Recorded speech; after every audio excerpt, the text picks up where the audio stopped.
wahlul 'uqdatam min lisani yafqahu qawli.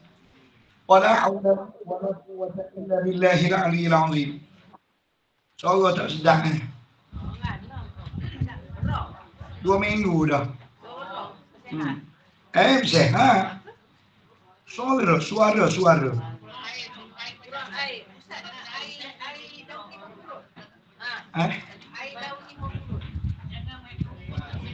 Untuk apa?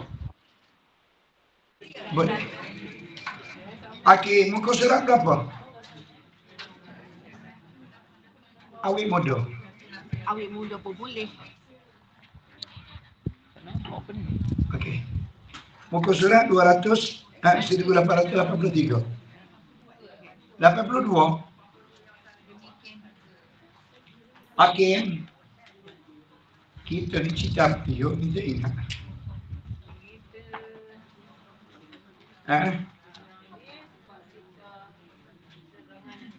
Ya. Cerita dia serangan terhadap nyawa. Dia ada 2. Jika orang datang menyerang kita kepada nyawa, kita kena tengok orang tu siapa. Kalau orang itu orang kafir, maka wajib kita lawan. Tapi kalau dia di kalangan orang Islam, maka kata dia harus. Seperti mana berlaku kepada kisah Sayyidina Uthman, betul? Orang datang nak lawan dia, kemudian bodyguard dia kata kita lawan balik. Dia kata tak apa.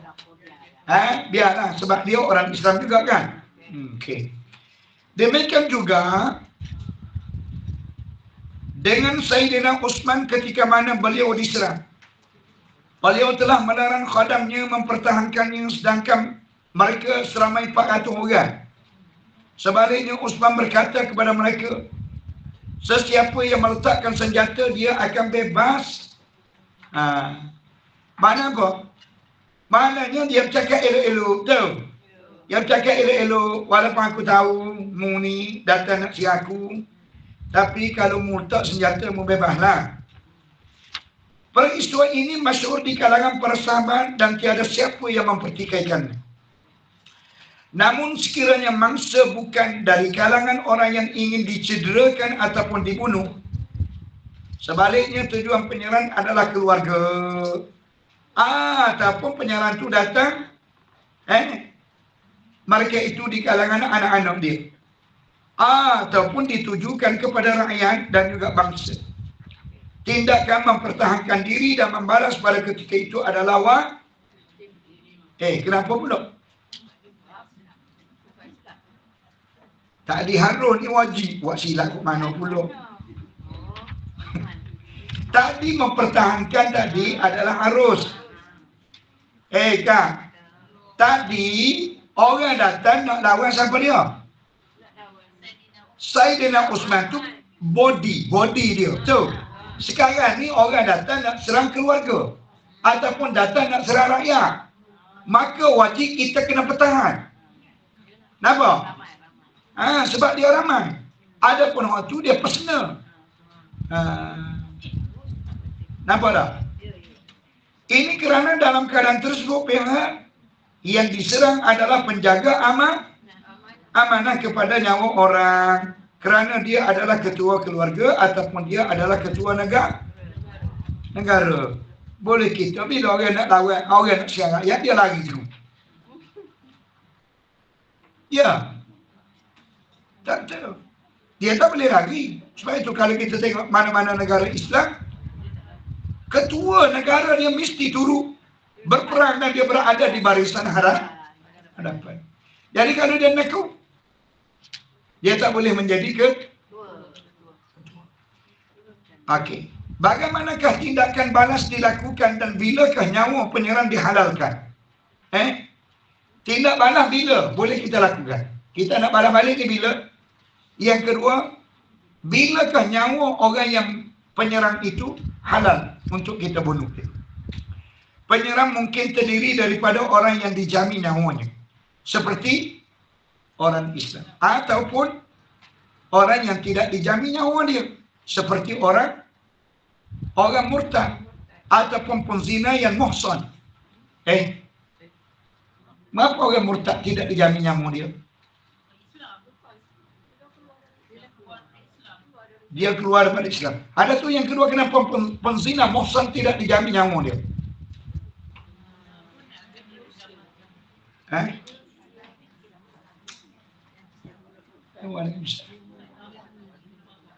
Kenapa? Jawab salah siapa?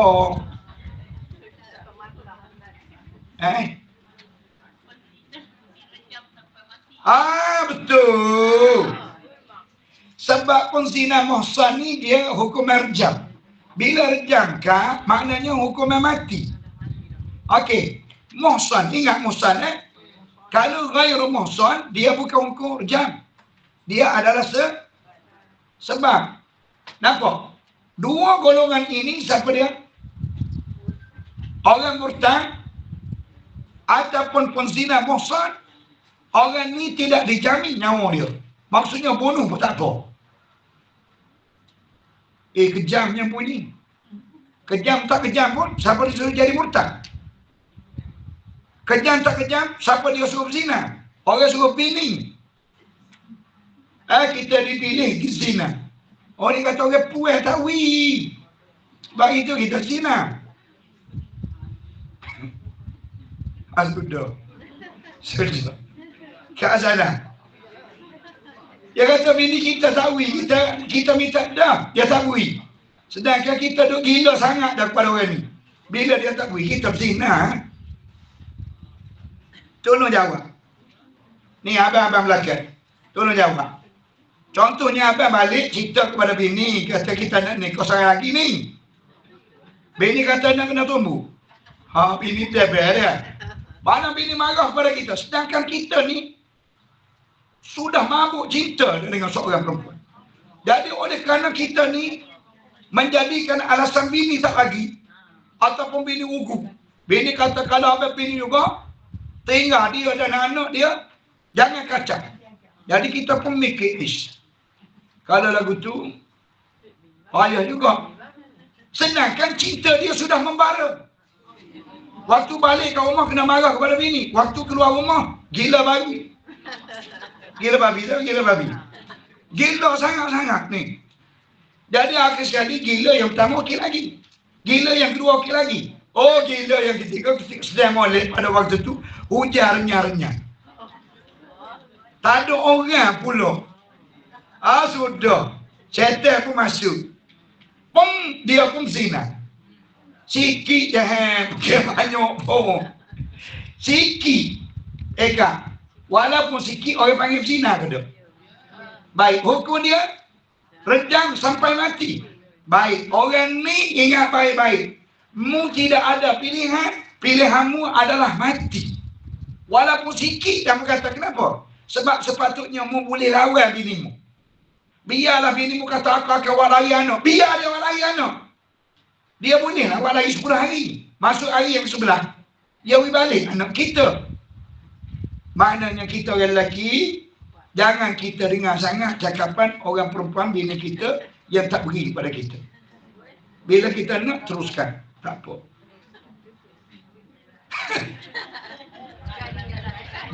Boleh terima ke puan?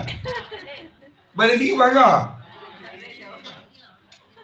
Ni contoh, orang nak bagi contoh. Ni, nak bagi contoh orang lelaki jangan jadikan alasan bini tak beri kita pergi berzina. Nampak? Tu yang saya nak sebut. Sebab berzina ni adalah hukum dia lebih besar daripada bini kita marah kerana kita nak boleh. Bagus itu. Bagi penyerang yang tidak dijamin nyawanya, mangsa boleh bertindak membunuh terlebih dahulu. Tengok. Bagi penyerang yang tidak dijamin nyawa, contohnya orang datang menyerang kita tu orang tu murtad, ataupun orang datang menyerang kita tu orang tu hak zina muhsan, dia tu tidak dijamin nyawa. Bila kita tengok dia datang serang kita, kita bunuh selalu dia kak. Kita boleh bunuh dia. Ni adalah ajaran Islam. Kita kata lo kejamnya. Mana kita tahu ke apa? Mana kita tahu dia berzina? Soalan tu mudah je nak jawab.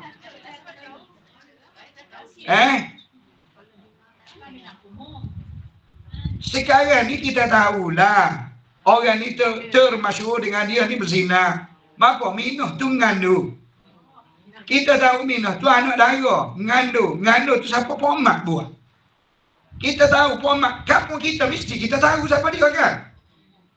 Ni kita ni dalam kampung lah ni. Bagus.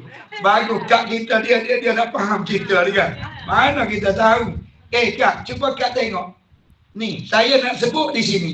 Cuba Kak baca berita. Kebanyakan kes pembunuhan ni dilakukan oleh orang yang dikenali ke tidak? Sekali lagi saya ulangi. Orang yang dikenali ke tidak? Mananya orang tu orang kampung yang sama. Payah nak faham. Maknanya tak tengok berita ni kakak aku ni. Dah. Kena tengok berita kan. Kena tengok. Sebab kita nak tahu apa perkembangan di kita bimbang jiran sebelah kita tu berlaku benar lagu tu. Kita pun terkejut pala kita banyaknya berita-berita ni kan. Mangsa tidak perlu memberi amaran ataupun melakukan kekerasan secara peringkat. Contoh peringkat diajar ke apa? Mula-mulanya kalau kawan tu mari nampak dia nak lakukan perkhianatan, mula-mula kita cukup. Cukup. Jika saya ni kita pun tengok ni aku ada kalau itu dia panggil kekerasan berperingkat. Orang ni kita nampak saja dia marah, kita bunuh sekali. Tak payah kita bertoleransi dengan dia. Kenapa? Ini adalah ajaran Islam. Nampak?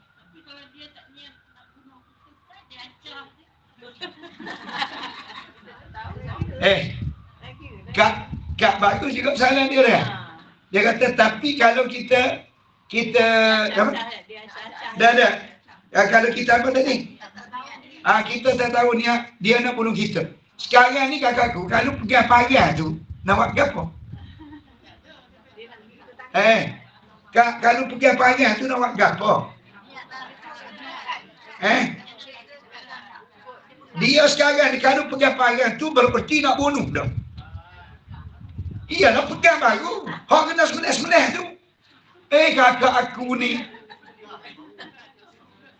Dia kena ingat kalau orang pegang senjata berarti dia nak bunuh.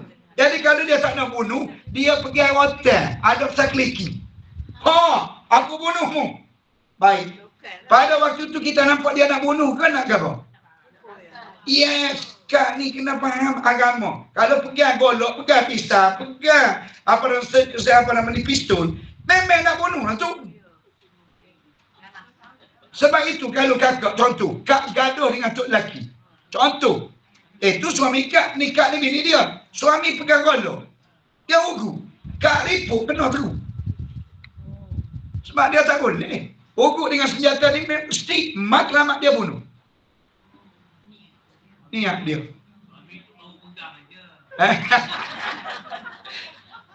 Baru pegang kan? Baru pegang. Tak boleh. Maksudnya di sini suami kena tahu benda yang dia nak pegang tu benda apa. Ni kan? Dia kena tahu benda apa. Betul?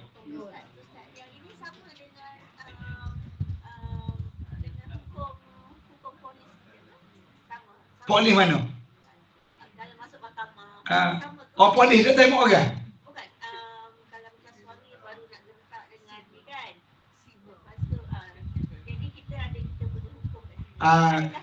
Sivil dengan syariah tak sama. Sebab itulah akakku kena ingat. Hukum Islam. Dia sivil, dia tak ada hukum. Kak kena ingat. Sivil ni kita masih lagi menggunakan hukuman penjara. Yang kita ada sebut kata, kita kena pakai.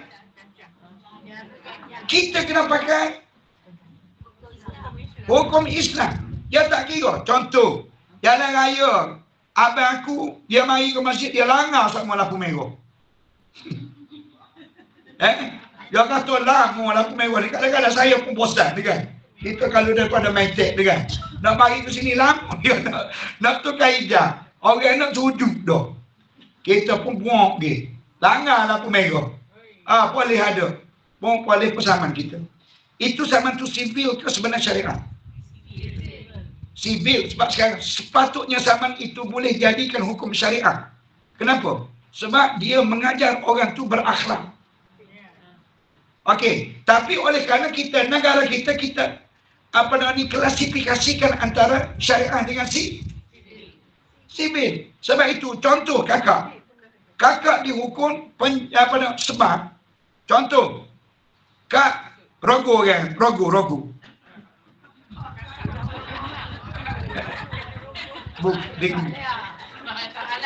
Okey, dengar dia. Rogol ni dengar dulu. Aduh nak gelap aku.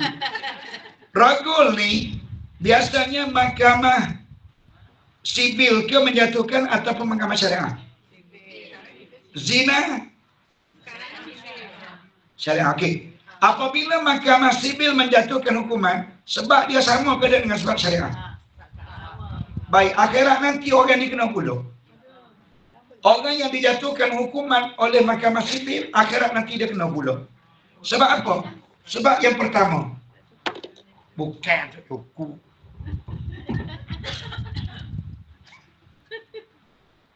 Siapa dia ada ketah? Ketah kosong. Koyok nak hukum ayuk tu. Orang tak kosong.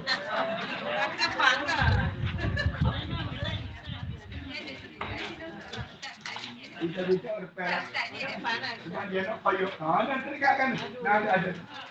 Okey, tengok saya kan. Okey. Ni kertas. Okey. Hukum Islam apabila disebab kertas ni kena tak watia. Ni orang suka sebab. Kemudian diangkatkan rotan. Tak boleh angkat apa. Tangan dia tak boleh tinggi. Sehingga jatuh ni kertas ni. Contoh, kalau macam tu jatuh. Okey, tinggi lagi jatuh. Tinggi lagi jatuh. Anda kata puak jatuh, tak boleh. Maka dia kena rendah. Ni dah. Ni. Tapi cuba tengok hak sivil. Ni pusing.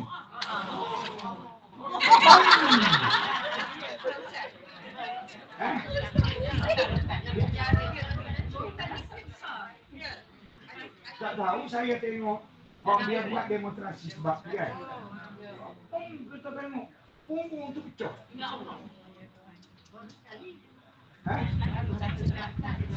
Akhirnya kena dulu. Siapa dia kena? Hak kena sebab kena. Tukar penyebab kena.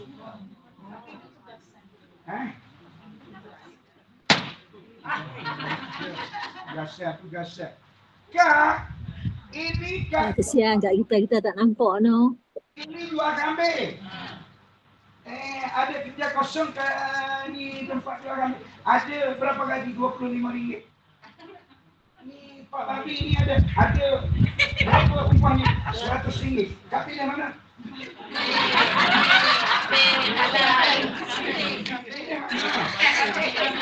Kak pilih satu lah. 100 banyak. Kak duduk di situ 5 tahun dah Kak bekerja. Boleh beli rumah dan sebagainya. Orang mengajar kata tak boleh, semua yang haram. Kak boleh nak udah balik? Boleh nak udah balik? Sebab itu, Tuhan daripada awal lagi. Tuhan kata sumber yang halal menjadi ikutan dan pegang. Kita pilih yang ni dulu. Kenapa kita pilih yang ni? Sebab pada waktu itu, mungkin kita mula kerja. Kita nak beli banyak. Sebab kawan ni kita tengok rumah dia ada dah, kereta ada dah. Kita ni baru lagi dekat.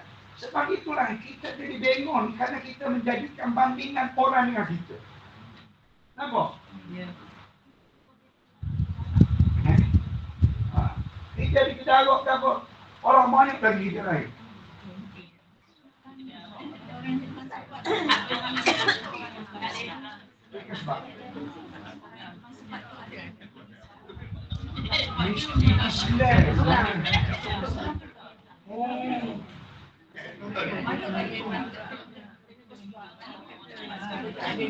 Ya. Baik. Kalau kita fikir betul-betul dia, Islam ni mudah ke payah? Islam ni ringan ke payah? Tak ada yang payah dalam Islam. Semua sekali ringan berlaku. Sebagai contoh, kita semayang. Ringan ke berat? Sebab apa ringan? Sebab selalu buat. Cuba tanya orang tak semayang. Apa berat bagimu? Kita tanya, apa mu berat? Orang lain boleh buat belakang. Macam juga puasa kan? Ya sebudak kecil, umur 3 tahun boleh puasa. Mu umur 65 tak boleh puasa.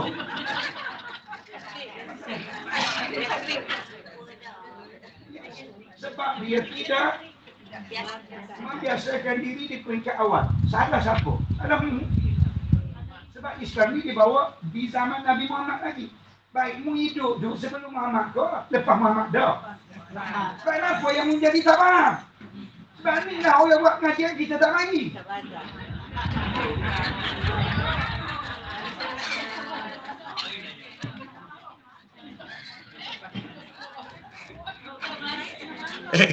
Kakak aku ni dia kata, aku tak nak tanya dah lagi.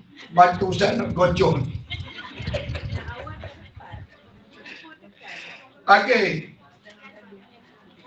Sementara sekiranya penyerang ialah orang yang dijamin nyawa, ingat dah. Sekiranya penyerang itu orang yang dijamin nyawa, siapa dia? Iaitu orang Islam ataupun orang kafir zimmi. Kafir zimmi dijamin juga nyawa dia. Kafir zimmi ni kafir ke apa?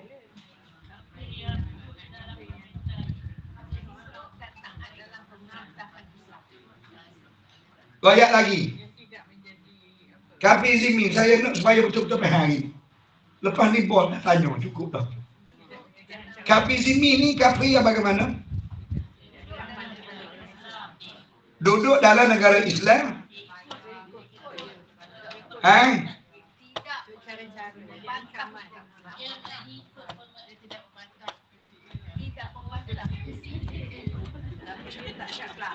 Orang yang tinggal di dalam negara Islam dan dia tidak mengganggu gugat, mengancam kedudukan Islam, maka Islam mesti memberi perlindungan kepada dia.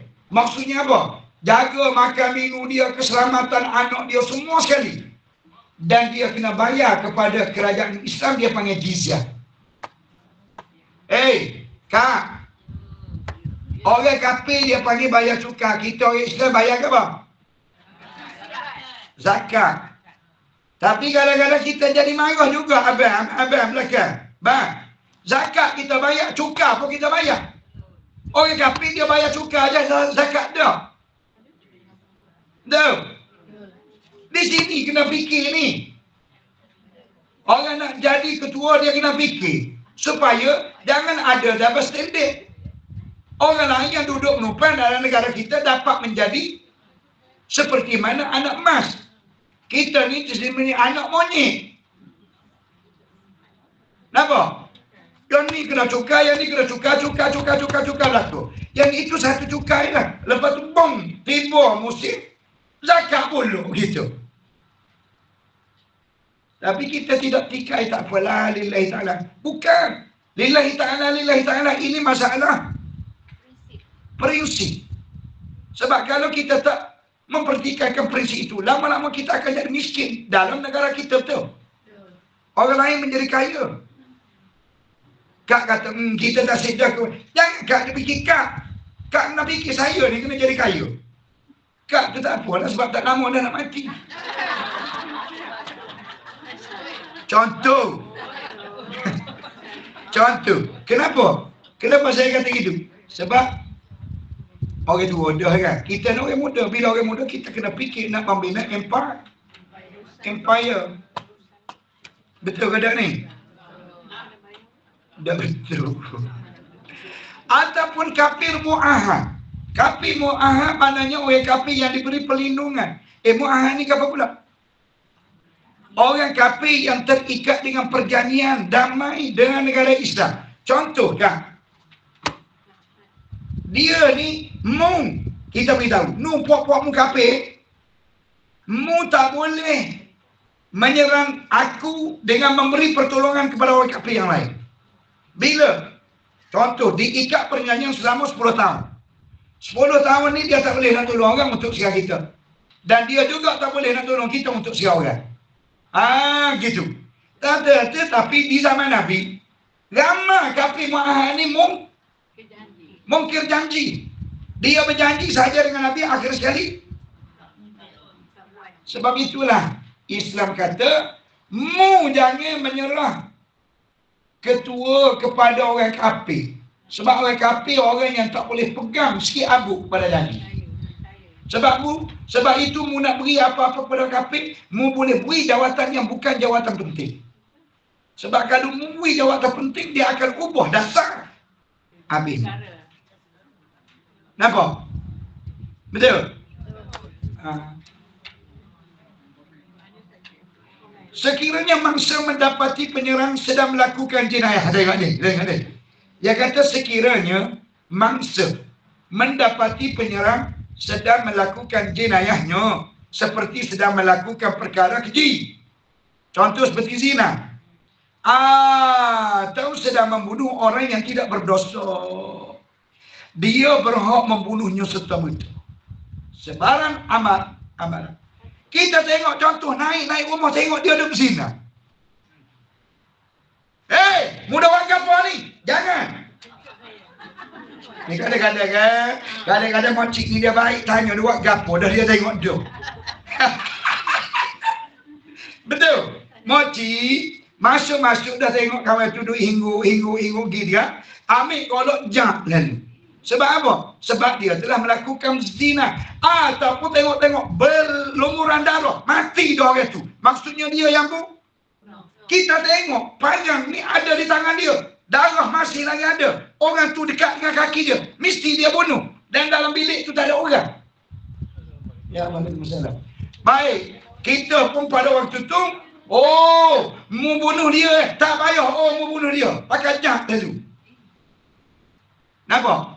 Sekali lagi saya ulangi, supaya faham dia punya susunan bahasa tu. Sekiranya mangsa mendapati penyerang sedang, ingat dah, sedang melakukan jenayah seperti sedang berzina atau sedang membunuh orang, dia berhak membunuhnya serta-merta tanpa sebarang amaran. Dalam keadaan ini, apabila penyerang dibunuh, darahnya adalah halal dan tiada kisah ataupun diat dikenakan kepada pembunuh.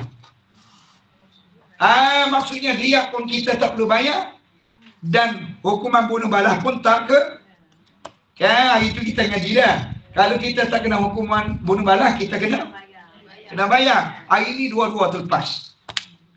Sekiranya mangsa mendapati penyerang cuba, ni cuba, hak tadi buat dah. Cuba memulakan jenayahnya, sama ada jenayah membunuh, ataupun jenayah mencuri, ataupun jenayah berzina, ataupun sebagainya. Mangsa dikehendaki melakukan tindakan mencegah penyerang secara berperingkat mengikut andaian. Tadi, Kak kata andaian dia tak buat lagi ni. Kalau dah buat lagi, bagi amaran. Contoh, kita tengok dia duduk atas perut dah. Kain pun tak buka lagi. Jadi, andaian kita dia berzina dah ke lagi? Tahu mana belum?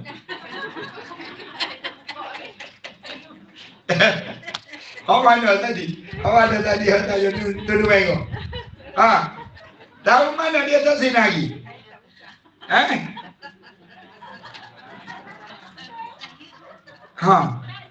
Tahu mana? Gegar aku. Kita ngaji ni, saya nak jelas. Anak murid aku ni faham betul-betul. Andaian, dia kata mengikut andaian tadi kan. Kita nak bagi amaran kepada mengikut andaian. Sekarang dia berzina dah lagi soalan ni. Dah. Andaian kat dia dah, dia nak macam mana? Dia baru masuk dalam bilik. Dan kita tengok dia duk main nak buka koci tu lama dah. Lepas tu baru masuk. Bila baru masuk, zina dah ke lagi. Tetapi kalau jarak 2 minit, dah dia masuk. Ingat baik-baik. Sebarang kemungkinan boleh berlaku. Sebab orang berzina ni dia tak ambil masa lama pun. Dah.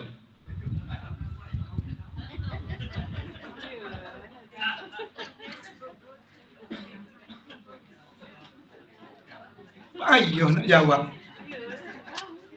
Tak ada seorang kerja di bahagian penguasa. Kan? Kita kena imajinasi. Berzina ni, orang ambil masa yang begitu pantas. Sebab itu apabila saya menangkap orang dulu, tahun 2015, saya pergi buat spot check di hotel. Orang boleh sewa hotel 1 jam. Dia sewa hotel 1 jam. Dalam 1 jam ni dia boleh zina. Sebab dia sewa hotel untuk berzina. Baik, cuba kita tengok kelamin pasangan suami isteri. Adakah dia setubuh 1 jam? Dia ambil masa lama sebab bini dia. Adakah dia 4 jam duk main gurak saja. Naik atas belakang dia belakang kita. Nak boleh ke bersama. Kadang-kadang tak ingat tak bersama pagi tu. Dan main gurak saja. Nampak? Tu imajinasi. Kenapa orang berkelamin ni dia ambil masa yang begitu lama? Sebab halal. Bila halal dia tak perlu rasa takut. Ada pun tadi, dia fikir macam-macam. Takut orang ketuk, takut tu. Tapi zina no. Maka dia lakukan dengan pantas. Sebab itu saya kata, kalau masa tu 2 jam, sebarang kemungkinan akan berlaku. Tadi kita masuk tengok dia, tengok. Duk buka pintu. Maksudnya andai zina tak berlaku. Maka kita beringat, hey! Itu peringatan. Maksudnya kita dikot dulu.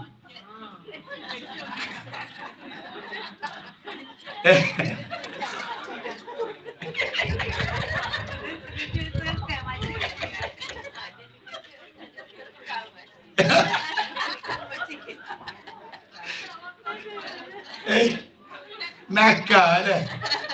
Kita ni nakal dah. Saya ni, abang. Saya ni idea banyak ni sebab saya qadhi 2 kali saya bertugas. Kemudian penguasa sekali. Waktu di bahagian dakwah, di bahagian masjid. Banyak bahagian. Jadi apabila kita gabungkan idea tadi, jadi kita rengkul dalam ceramah kita dia jadi sedap bunyi. Ni kan. Jadi orang paling sedap sekali waktu penguasa lah sebab kita real, mata kita melihat. Mata kita melihat dulu kita tak nampak lagi mana orang buat. Jadi sekarang kita kena tengok sebab kita nak dakwah dia tu. Jadi tak boleh lama-lama, bahaya. Sebab itu saya duduk setahun dah situ. Kabur. Bahaya dah. Jika dia mana-mana pula sekiranya mangsa mampu mencegah penyerang dengan menggunakan kata-kata. Tengok ni. Hak dia kata mengikut andaian dia. Okey, sekiranya kita boleh cegah penyerang dengan kata-kata ataupun dengan minta tolong. Kita minta tolong lagi mana? Dek, minta tolong. Jangan buat. Itu maksudnya dengan kata-kata. Barangkali orang ni boleh dengar. Macam kita tengok anak kita ngamuk. Dia tak siapa dia? Dia pukul ayah dia kan. Kita ni sebagai ibu.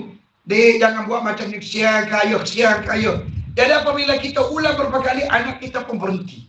Tapi kalau tengok anak kita dibuti mata dia pun merah, ini menunjukkan kemuncak kepada kemarahan. Tak payah nasihat, dek, berhenti lah. Dia tekan dengan akak pula.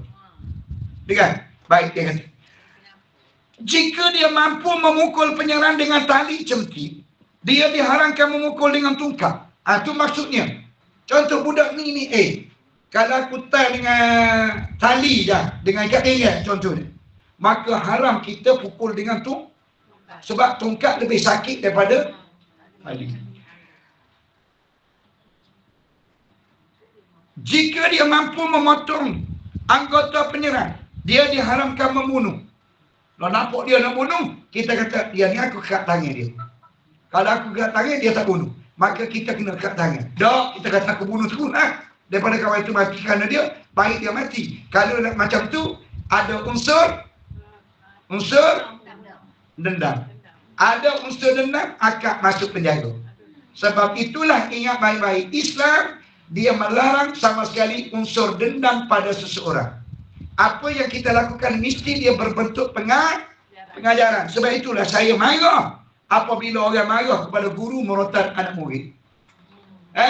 Sedangkan ada juga yang guru ni kata melampau merotan anak murid, tetapi majoriti guru dia tidak merotan dengan kejam anak murid dia. Jauh. Majoriti dia merotan ni adalah untuk memberi pengajaran. Hari ini kita tengok apabila diharamkan rotan di sekolah, semua segala-gala keruntuhan moral berlaku di sekolah. Sampai tak boleh nama apa, berakhir dengan pembunuhan. Baru ada dengan muka. Sayang sangat. Kita lah ibu bapa terlalu sayang pada anak. Sedangkan kita tahu anak kita pun tak boleh hantu. Kita suruh pada orang lain untuk, tiba-tiba kita kontrol orang tu boleh. Mana boleh kita sendiri pun tak boleh nak mentu. Ini kerana tindakan ini hanya dibenarkan kerana keperluan yang mendesak. Dan tindakan yang keras tidak diperlukan jika dia boleh dilakukan dengan tindakan yang lebih lembut. Faham ke tidak? Apa yang faham? Islam ini bukan menitik berat soal Islam bukan menitik berat soal kezalim. Islam dia menitik berat soal perpaduan dan soal pendidikan. Macam saya ngajar kat ni, jika-jika ni, bukan marah. Nak didik kat azanah jadi faham tadi. Tadi tak faham dia. Mengajar dia pergi kau tu, pergi kau ni macam-macam. Betul tak?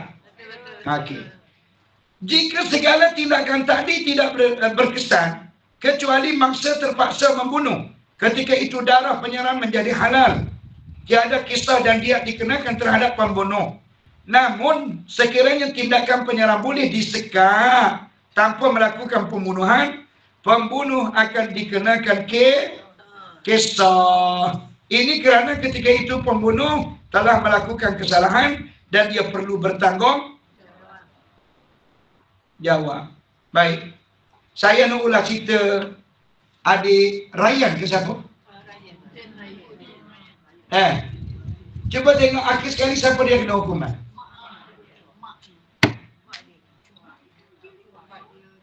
Akhir sekali mak kena hukuman. Sebab apa?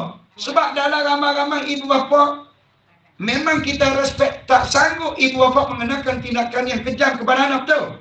Tapi ada juga ibu bapa yang berbuat demikian. Ibu bapa, bukan ibu saja, ibu bapa. Yalah saya kata. Jadi moral of the story daripada cerita dia, kesian ke tidak? Kita kesian apabila kita tengok hukuman dijatuhkan kepada dia berapa tahun? 15 tahun. Mu kesian ke tidak budak tu mati? 5 tahun. Mu kesian ke tidak budak tu mati?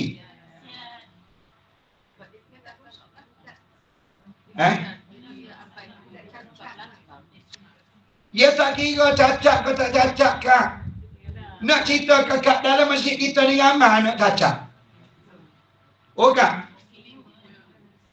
Ni masjid kita. Kak perhatilah. Anak cacat baru mari ke masjid, gila saya. Kok tak cacat tak bawa. Sebab apa Ji? Adik belakang boleh beri respon sebab dia adalah orang lelaki.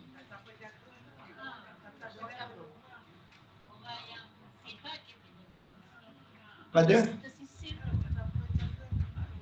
Urah sikit sedang cerita ni. Kita nak kongsi sikit supaya kita, saya nak tahu jawapan awak tu agak-agak sama ke dengan jawapan saya. Kita tengok sekarang ni, apabila anak cacat, dia bawa dalam hari ke masjid. Waktu anak tu tak cacat, tak bawa. Sebab apa? Dan pasangan awak? Menyusahkan.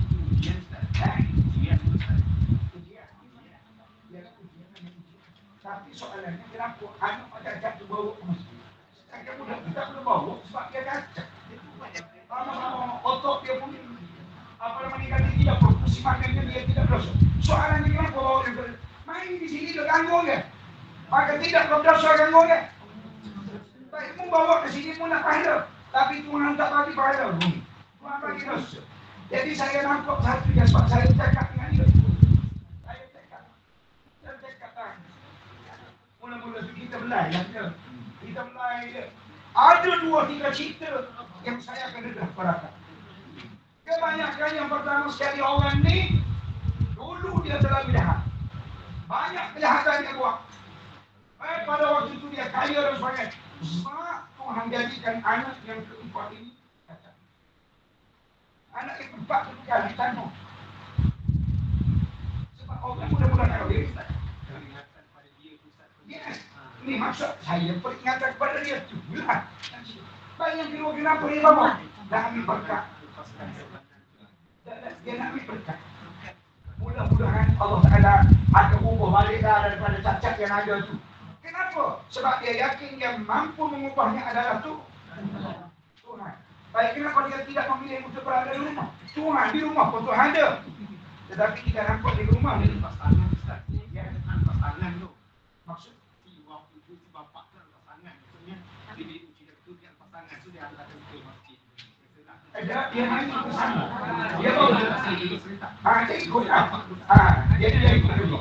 Jadi dia ikut juga ni. Jadi itulah saya kata yang pertama sekali ini adalah ujian Tuhan kepada dia. Maksudnya dibawa berjemaah Ustaz.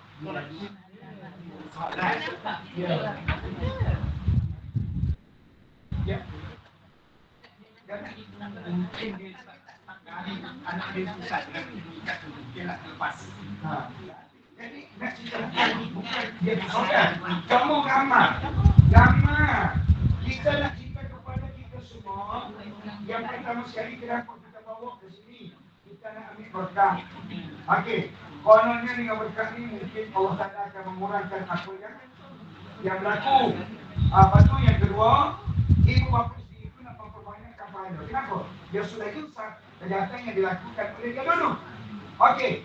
Yang ketiga saya sebut dah kan, Tuhan tidak akan datangkan apa-apa cubaan kepada kamu kecuali dulu pada harta.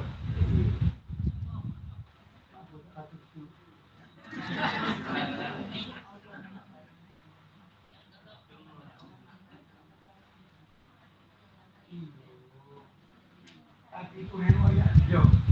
Wa ma kunna mu'adzibina hatta nab'atha rasul. Aku tidak akan turun azab kepadamu kecuali aku utus Rasul dulu untuk menyampaikan apa-apa. Rasul dulu, sekarang siapa? Sekarang ni ustaz lah.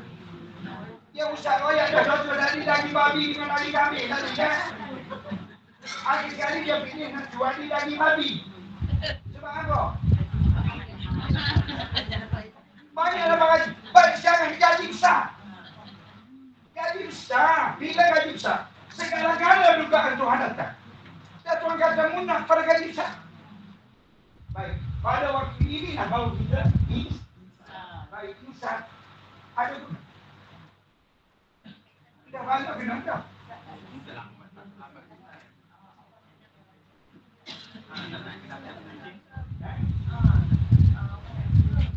Ya. Betul juga dah. Oh, betul lah. Tak semestinya. Kerana dia buat dosa lah. Yes, kakak. Oh, kakak. Sama kita rasa. Ada orang ini Tuhan juga dia kerana Tuhan nak ini dan kedudukan. Ada orang ini Tuhan juga kerana nak hukum dia. Nak beza di mana? Nak beza di mana? Nak beza di mana? Itu adalah hukuman Tuhan. Itu adalah ujian. Yes. Tuhan ampunya body saja yang tahu. Kalaulah Tuhan ampunya body itu baik macam aku ni 24 hour di masjid, tiba-tiba Tuhan datang ujian. Ini Tuhan nak promosi lah. Tuhan nak tinggi kedudukan dia. Kerana dia orang yang baik dengan Tuhan. Tapi kalau kawan tu jahat, jahat, Tuhan datangkan ujian ini adalah kifarat. Faham ke tidak? Jangan guna istilah itu. Jangan Ustaz kami tahu supaya kita faham kan? Faham? Bila kita berlaku pada seorang, kita kena tengok. Kita tengok. Ulama-ulama. Bisa kalian, kita berikan. Apa kalian berasa? Tuhan yang tinggi kedudukan. Ulama-ulama banyak kena sakit dan sebagainya. Kenapa Tuhan sakit? Nabi Ayub kena sakit. Tuhan yang tinggi kedudukan kerana orang baik. Tapi orang jahat kena sakit. Kerana kapal. Okay.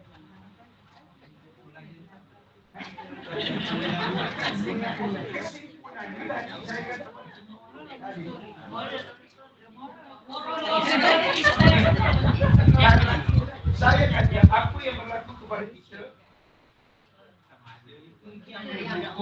Orang kalau kita tak tahu kedudukan yang sebenar. yes. Apa yang berlaku kepada kita kita tahu sebab kita tahu kita buat dosa. Tuhan kita memang dia tahu dah. Contoh apabila berlaku bala pada tahu bala ni ujian berkafir ibarat dosa. Sebagai contohlah kita kata ni orang ni comel ke main dia. Comel dia. Ditakdirkan Tuhan dia menikah dengan seorang lelaki yang bodoh ramah. Contoh. Tapi laki ni bagus.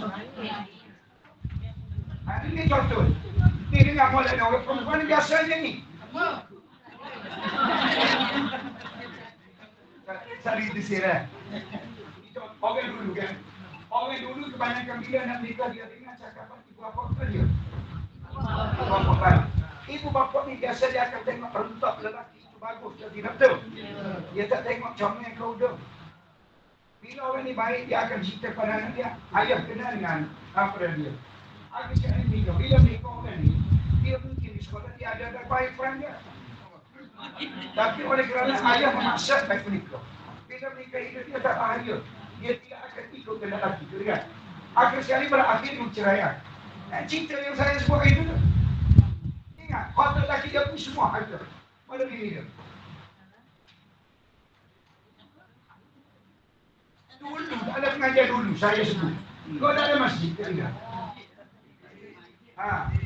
Dia seorang lelaki ni. Dia orang bagus, tapi dia tak apa-apa comel. Tanya dia begitu. Nikah dengan seorang perempuan yang comel perempuan. Bila comel nama-nama. Kita setan nikah. Waktu jadi anak dara tidak berlaku rebutan. Tahu? Bila kita jadi bini orang, dia menjadi kegilaan ramai orang. Orang tu nak usik, orang ni nak usik.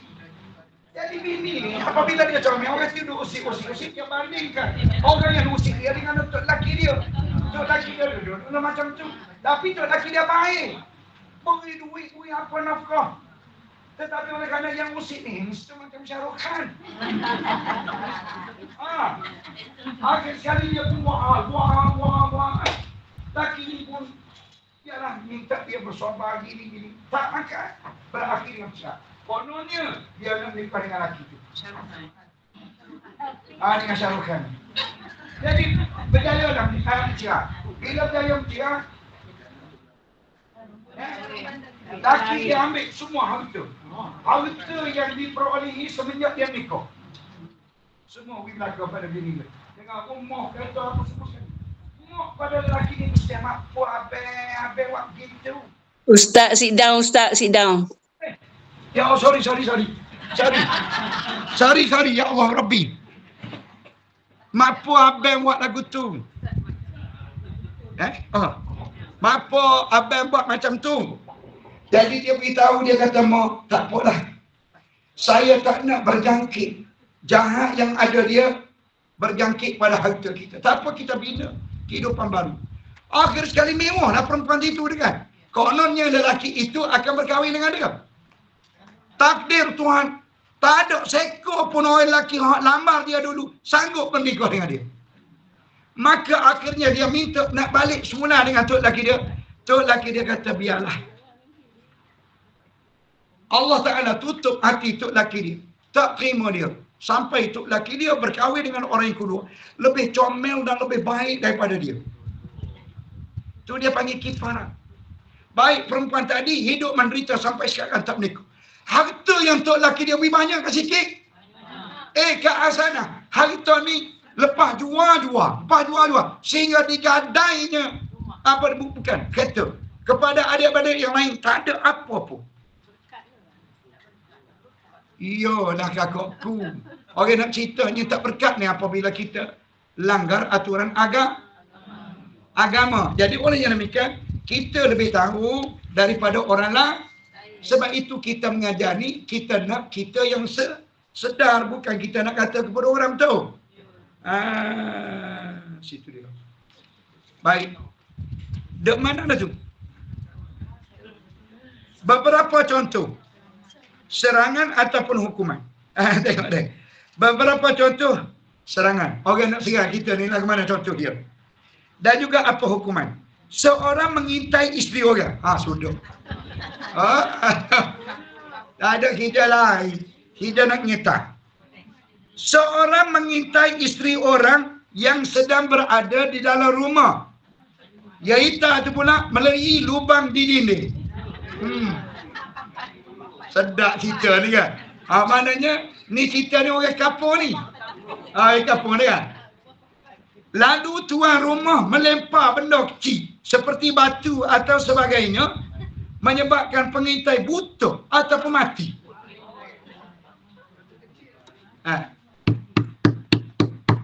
Dengan molek ayat. Lalu tuan rumah. Okey, isteri perempuan tadi dia kan. Lepas dengan batu kecil, kena di mata buta ataupun kena mata mati.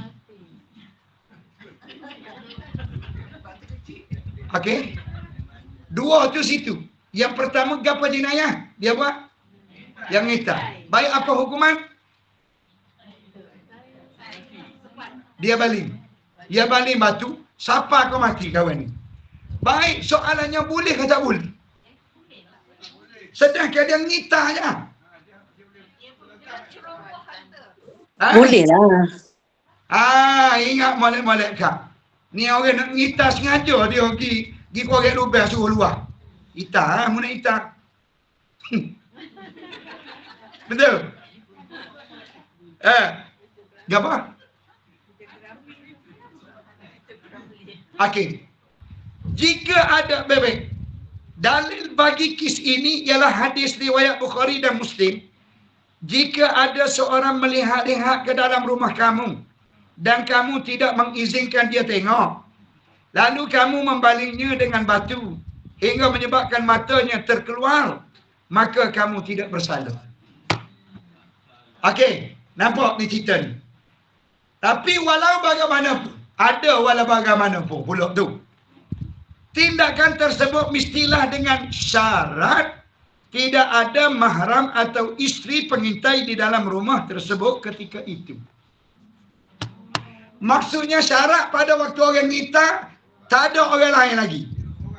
Dia seorang. Ataupun pada waktu tu orang jatuh hitam tu, bini orang jatuh tu tak ada dengan orang Cina dia hitam. Dengan syarat. Okey. Ini kerana ketika itu wujud keraguan. Sama seperti masalah mencuri harta yang dikongsi. Pesalah tidak akan dipotong tangan. Gini kan? Okey. Katakanlah dalam rumah tu, seorang ni nama Zainab. Bini kita Rukiah. Rukiah ni kawan dengan Zainab. Kita tengok comel Zainab ni. Bini kita udus sikit. Muka orang kapur. Papel tu duduk di situ rumah. Nampak? Jadi kita pergi nyita. Baik. Nyita.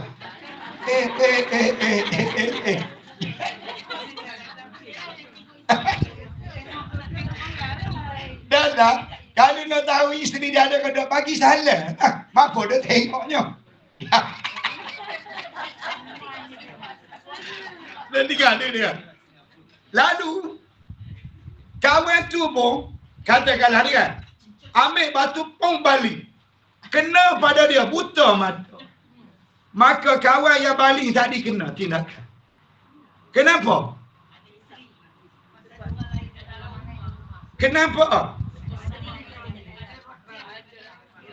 Dia kenapa dia kena juga tindakan tu?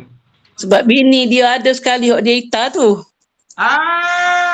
Kerana timbul keraguan. Mungkin dia nak ita bini dia. Kenapa? Mungkin dia nak ita bini dia. Walaupun nama mengita. Ada kan? Jadi, pada waktu tu moral of the story nak cerita. Islam, apa-apa yang menimbulkan keraguan, tak boleh kita buat. Tak boleh. Jadi maknanya, cerita yang pertama tadi boleh. Sebab dia ada seorang. Cerita yang kedua, tak boleh. Sebab bini dia ada sama. Ataupun mahram lain. Ada. Sebab itu kan, ada satu ketika tu, saya pergi akad nikah. Apabila nak akad nikah, saya tanya ayah dia, "Pakcik, anak pakcik kau ni?" "Ya, anak hamba." Anak yang keberapa? Anak yang ke-6. Daripada 6 orang. Okey. Anak pakcik ada berapa orang anak betina? Ada 2 orang. Okey, pakcik nak suruh saya ke akad nikah ke pakcik? Ustaz lah akad nikah. Anak ni siapa dia beranak? Oh, dia kata bini saya beranak. Siapa dia tukang buat? Sajalah, bukan bahasa kasar gitu. Bahasa gurau-gurau. Hehehe dia. Pakcik, ginilah, pakcik lah akan nikah. Sebab dia nikah. Kita doa agar inilah kali yang pertama dan terakhir. Ambil berkat lah. Saya ajar pakcik sikit Oh, dia kata panada. Panada, pakcik akak Dia pun akak lah. Darah bin Mamat. Ya, saya. Aku kahwinkan kamu dengan anak aku dengan mas kahwinnya RM300 tunai. Oh, remah. Kawan tu pun jawab, aku terima nikahnya. Dia sebutlah nama anak dia tu. Kelesum bin Dogok. Dengan mas kahwinnya RM300 tunai. Cepat-cepat saya beritahu pakcik. Pakcik kena sebut nama anak. Sebab apa cepat-cepat? Saya bimbang takut saksi kata sah. Saksi kita, dia kubat. Saksi kita ni dia cari 3 apa? Dalam perkara itu nikah tidak sah. Tidak sah Ji. Sebab dia tak sebut nama anak dia. Sedangkan dia ada anak 2. Kecuali dia ada anak seorang. Sebab apa? Ni kesamaran cerita dia. Serupa dengan cerita ni.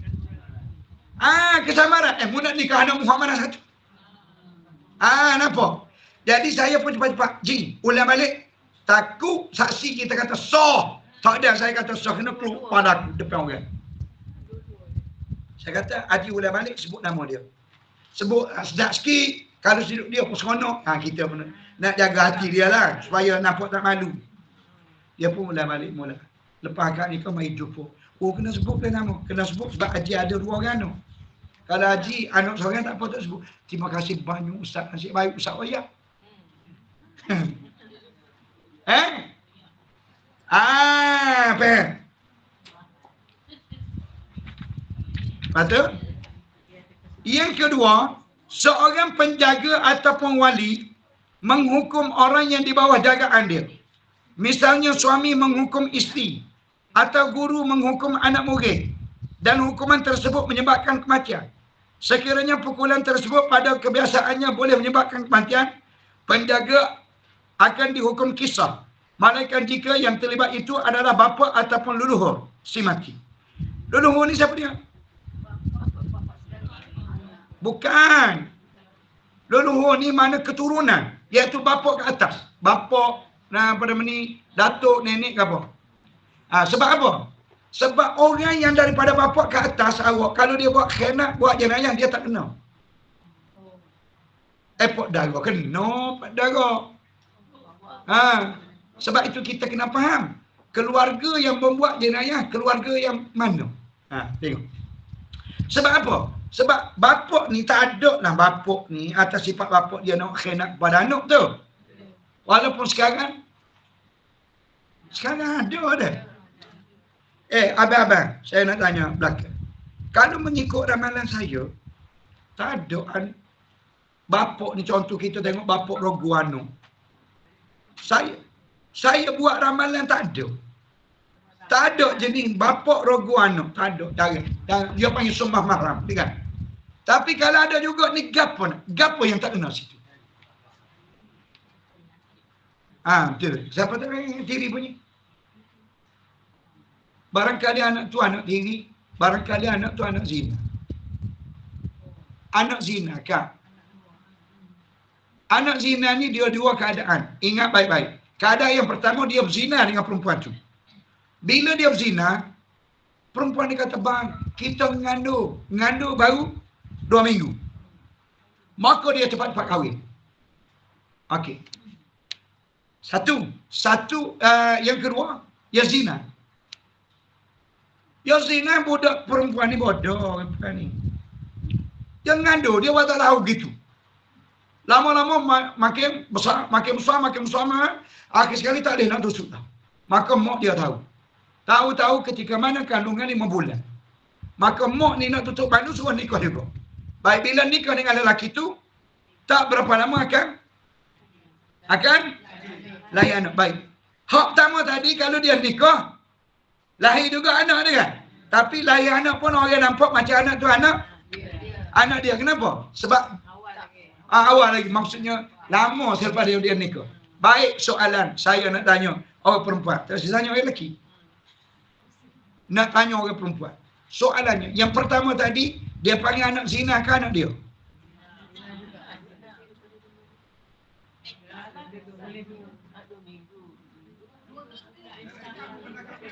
Ya.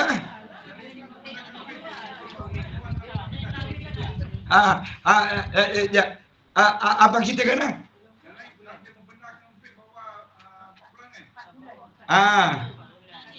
Bukan 6 bulan. Ya. Okey. Gini. Saya jawab sikit dah. Dalam Islam paling kurang mengandung berapa bulan? Paling kurang. Aku. Habis dah air duk minum. Jawab tak betul lagi.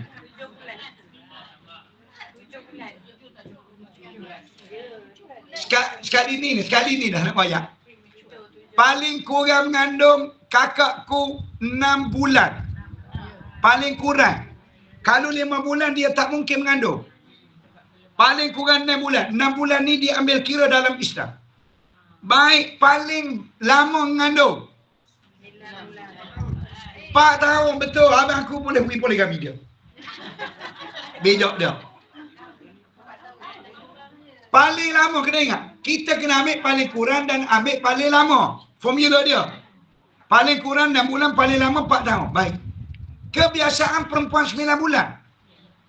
Lepas tu, itu dah main 7 bulan, 8 bulan, itu ikut mula. Cuma kita kena ambil kiraan. Soalan saya tadi, orang tu dia berzina dah. Dia berzina sebulan, 2 minggu. Dia tahu dah dia tengah tu. Maka dia cepat-cepat nikah. Bila cepat nikah, nak boleh kau beranak barangkali 8 bulan. Betul? Baik, soalan saya, anak tu, adakah anak dia ataupun anak zina? Ni kita tanya hodok dalam talian ni, senyak ni. Sudah.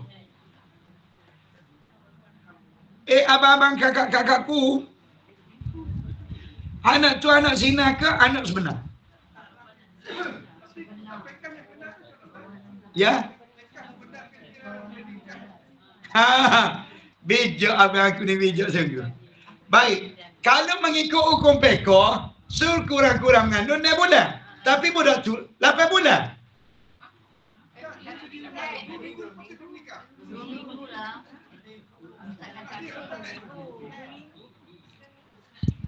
Kakakku, anak kata sekurang-kurang mengandung.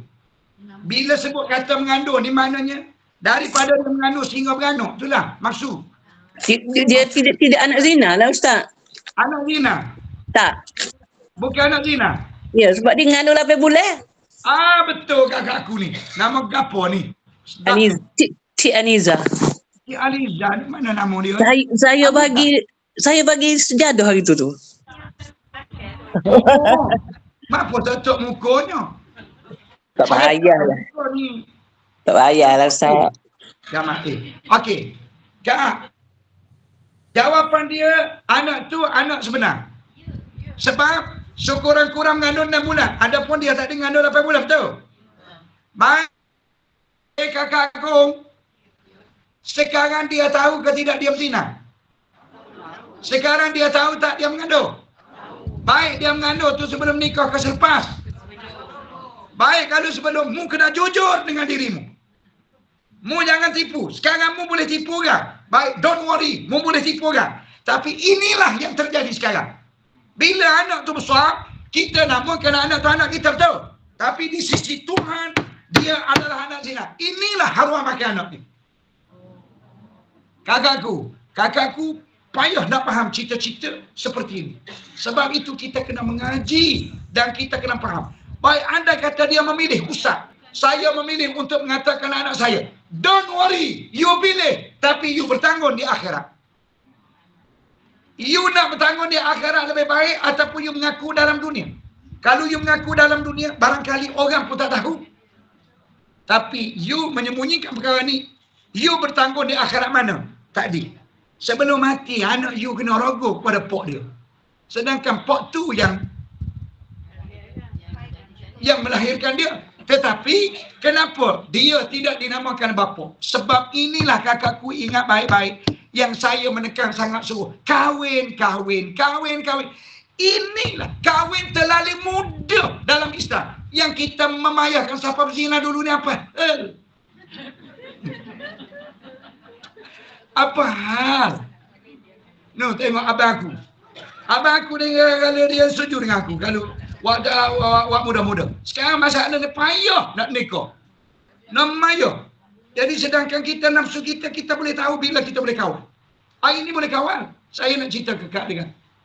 Ni pengalaman hak kata Datuk Seri yang meninggal tu kan. Saya tolong dia dulu. 12 tahun dah. Saya tidak bersama dengan dia. Dengan bini dia tu. Dengan tok laki dia tu selalulah. Apabila berlaku kematian, kita pergi. Bila pergi, saya pun tak usul jenazah tok laki dia daripada kereta bawa ke tempat mandi. Saya tukar ambil video je. Sebab ramai ada orang usung. Pong itu. Tiba-tiba dia turun kenderaan, dia tengok, dia kenal saya. 12 tahun. Saya tak jumpa dengan dia. Cerita. Bila begitu, saya pun jalan ikut mayat lah. Dia pun ikut saya belakang. Ustaz, kita pun balik. Apa dia perempuan ni? Oh, baru kita ingat. Sebab muka Cina kan? Oh, ya, kita pun cakap-cakap sampai tempat mandi. Lepas tu dia pun bercerita. Bila bercerita, dekatlah mulut dia dengan telinga kitanya sebab dia bising. Bila bising kita nak dengar dia. Lepas tu saya pun sekali-sekala tengok muka dia. Dia menangis. Bila menangis timbul sedih kita sebab dia anak kecil 2 orang. Yang kedua dia Cina. Mak ayah dia pula bukan Islam. Saya pun, rumah dia besar. Memang saya pergi rumah dia. Bayangkan rumah 3 tingkat besar. Kita fikir malam nanti macam mana dia nak tidur ni. Malam nanti ni.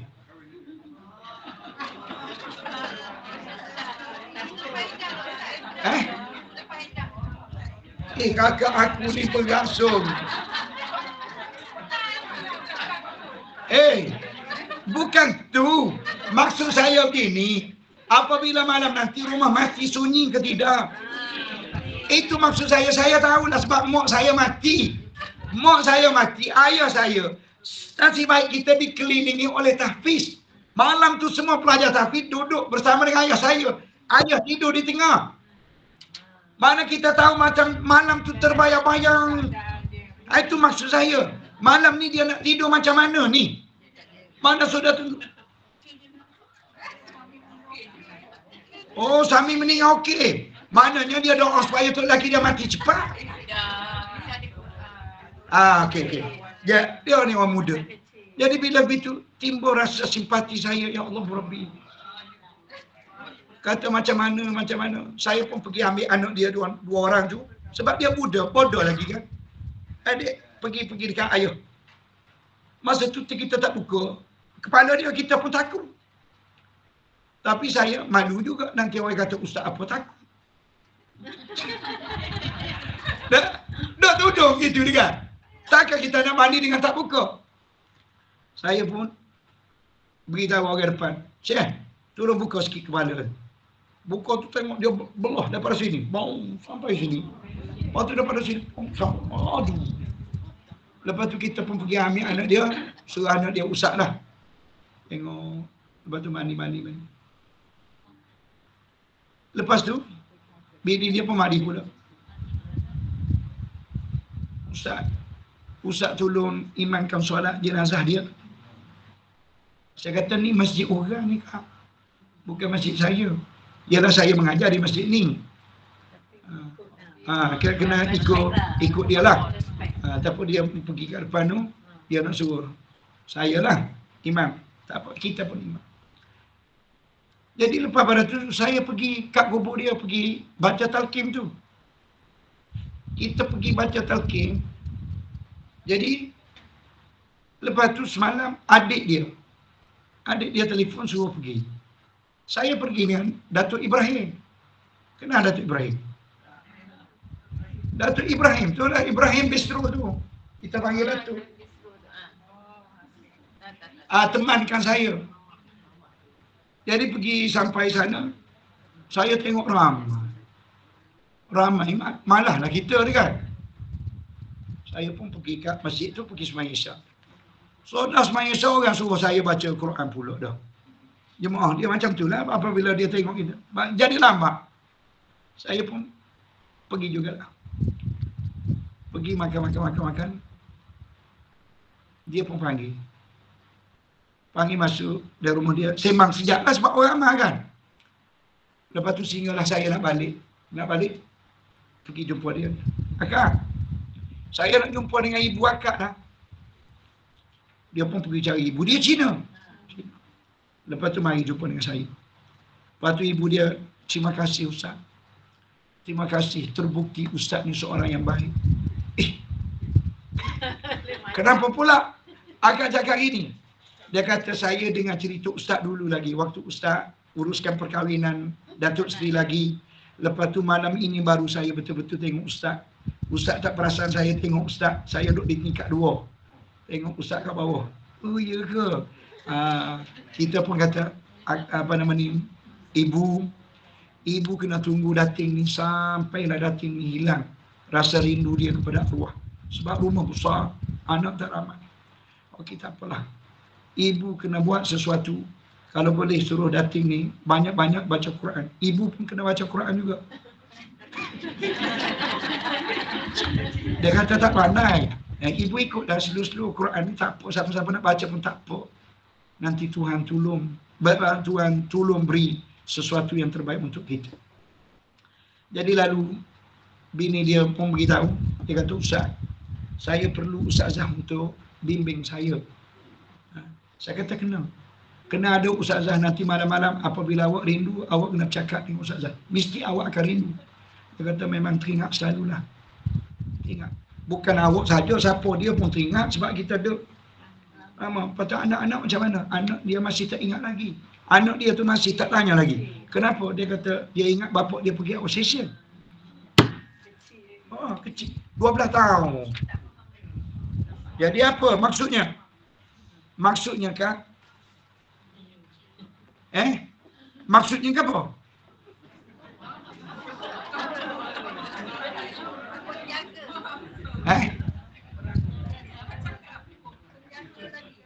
Nak cerita penjaga. Walaupun mak dia tu orang bukan Islam, kenapa? Sekarang timbul rasa dia. Nampak? Sebab itu saya kata, kita ni moleknya abang-abang belakang kita nikah dengan orang mualaf kita. Oh, Ustaz tu jaga ke? Ustaz tu jaga ke? Bukan. Mana kena nikah dengan mualaf, mana keluarga dia bukan Islam lagi kan? Nanti dia akan tengok keindahan Islam yang kita tunjuk. Isteri yang ada ni jangan jealous lah, bagi sokongan je.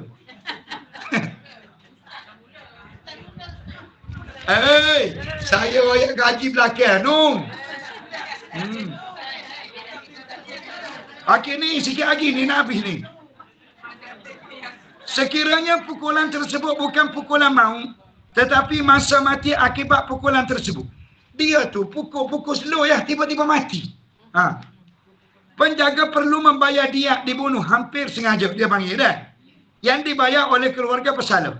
Ini kerana denda oleh penjaga sepatutnya mestilah selamat dan tidak membahayakan. Disebabkan hukuman yang diberikan bertujuan mengajar bukan membunuh. Apabila berlaku kematian, jelaslah penjaga telah melampau hak yang dibenarkan. Nampak? Nampak ke tak? Kita ni sebiji. Cerita Hak Tino tadi. Hak Tino hak kena hukum. Nampak? Sepatutnya dia selaku ibu. Betul? Jadi apa-apa pun nak mengasari anak, jangan sampai pingkat. Jangan sampai pingkat. Mati. Lepas tu dia kata, mana aku tahu dia mati. Mana aku tahu nak mati. Tengok kecenderaan tu. Kecenderaan yang dialami oleh budak tu teruk kan.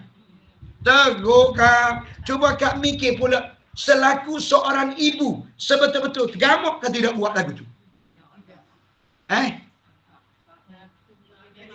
Kak nama kamu tak ingat. Nama kamu Hasanah. Zaleha. Gamuk ke dekat.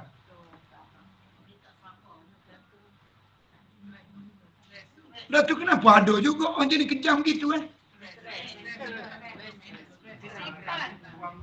Ya.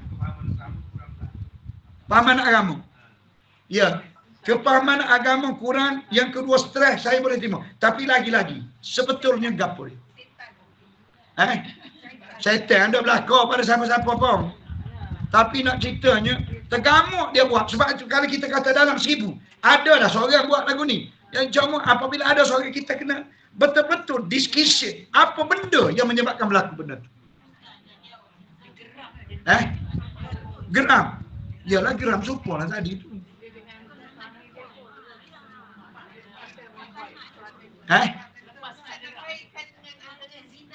Yes.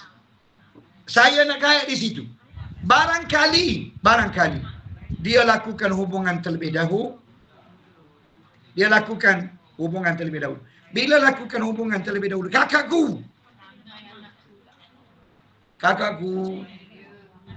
kita royak berulang kali. Benda ni adalah benda yang besar dalam Islam. Tapi dia terlalu mudah untuk kita Apa dia? Zina. Zina ni berat dalam Islam. Tapi dia terlalu mudah kita buat. Kenapa? Sebab kita menjadikan perkara itu normally. Kita tengok non-Muslim. Memang dia berzina dulu kan. Maka orang Islam kita pun nak jadi macam non-Muslim. Kita kena ingat budak-budak kita hak nikah sekarang ni Kak. Majoriti zina dah. Hak nikah sekarang ni majoriti zina dah. Bila dia zina dah, dia boleh anak. Perangai ni akan berlaku ni. Dia akan jadi geram pada anak. Dia akan jadi benci pada anak. Dia akan jadi. Kenapa geram, kenapa benci? Sebab anak ni terjadi sebelum daripada itu. Okey, sekadar itu dulu. Setakat mana? Nombor 3. Hari ini berapa bulan Haji? 6 bulan sebelah. Cepat sungguh dia hari. Kak. Oh Kak. Kita baca lalu Haji. Sebab masa yang panjang untuk Haji nak makan.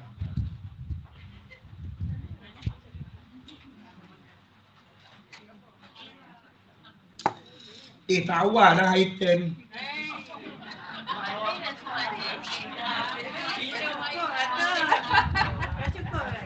Siapa dia buat? Kak Zalha buat. Memang Kak Zalha tahu semua dia. Okey, kita sambung cerita sikit lagi dah. Ni kau ni tak situ tutup dulu. Ni. Sambung terus kakak ni. Dalam talian ni. Bismillahirrahmanirrahim. Alhamdulillahirabbil alamin. Wassalatu wassalamu ala sayyidina Muhammadil mursalin wa ala alihi wa sahbihi ajma'in. Mana Cuba baca sikit.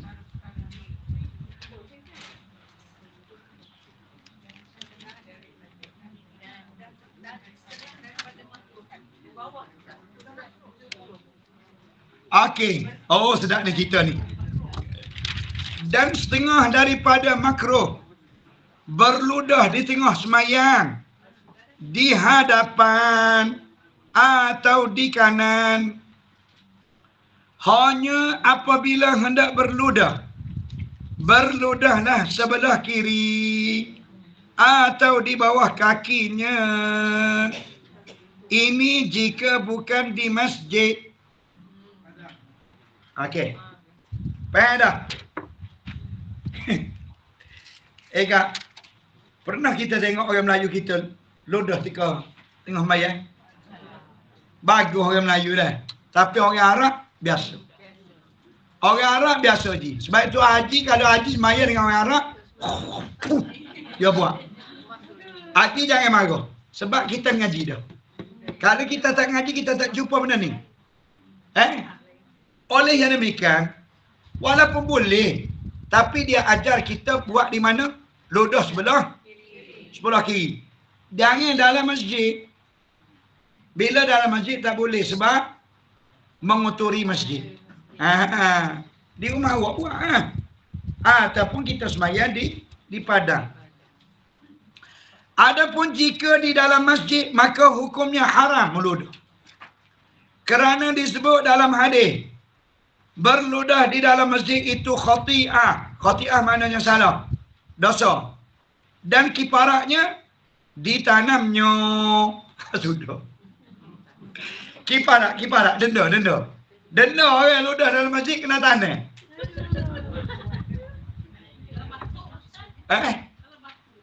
Kalau batu. Batu tak apa. Tak tanam, dia suruh tanam. Tanam orang tu ke tanam ke apa? Tanam ludah. Nak tanam apa? Kapek. Sudah. Jadi dia kata kiparat dia.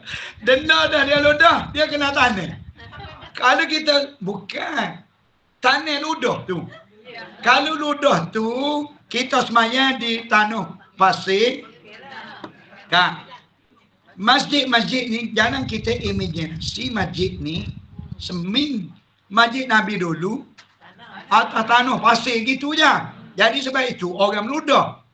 Jadi sekarang kalau masjid kita orang tu ludah tak kapek, kiparat dia nak tanam lagu mana? Tanam orang tu. Berat. Kiparat dia tanam maksudnya basuh.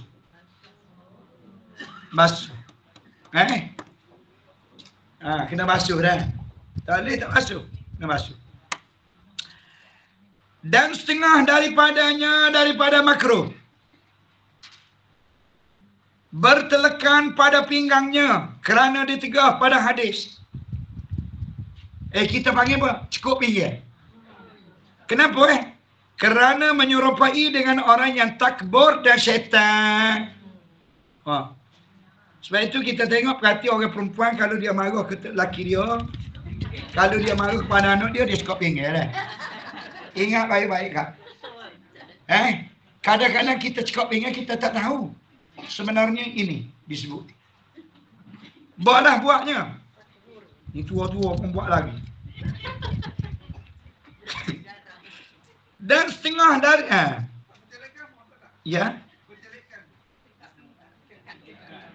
bertelekang. Mana cukup pinggir. Dan demikian lagi ahli neraka.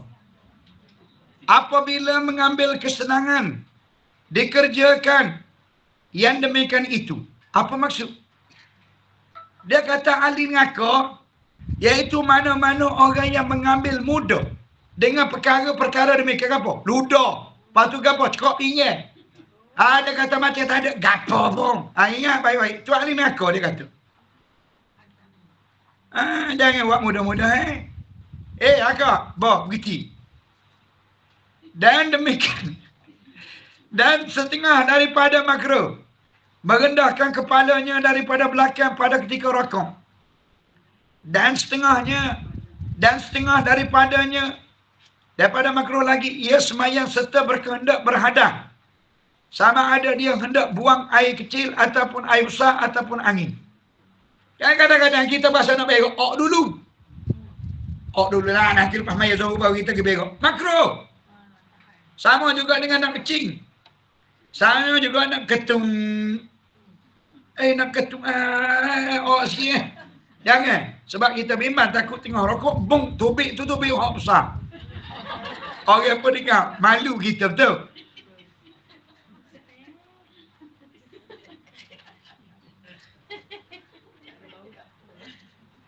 Ada Pakcik kita satu ketika dalam masjid. Pakcik boleh jadi dia nak ketum lah, boleh jadi. Tapi dia tak topik semaya. Dia duduk sarpan, kita duduk rakyat. Kita 2-3 orang. Ya tu, rokok. Topik juga. Dengan tu email Allahu Akbar tu kuat dia lagi. Bung bunyi. Orang yang ada barisan saya tu semua syukur belakang. Dengan saya pun syukur. Allah kata, syukur pula lama sampai habis mayang kita syukur. Ingat sebab kuat sangat itu dia dah. Lepas tu, saya rasa dia ni tak tahu juga nak topik dia kan. Mungkin dia pergi semayang lain lah. Jadi saya pun tak tegur, nak malu. Maknanya, nak cerita, itulah angin kan? Angin ni. Jangan main-main. Dan setengah dan sunat ia selesaikan daripadanya.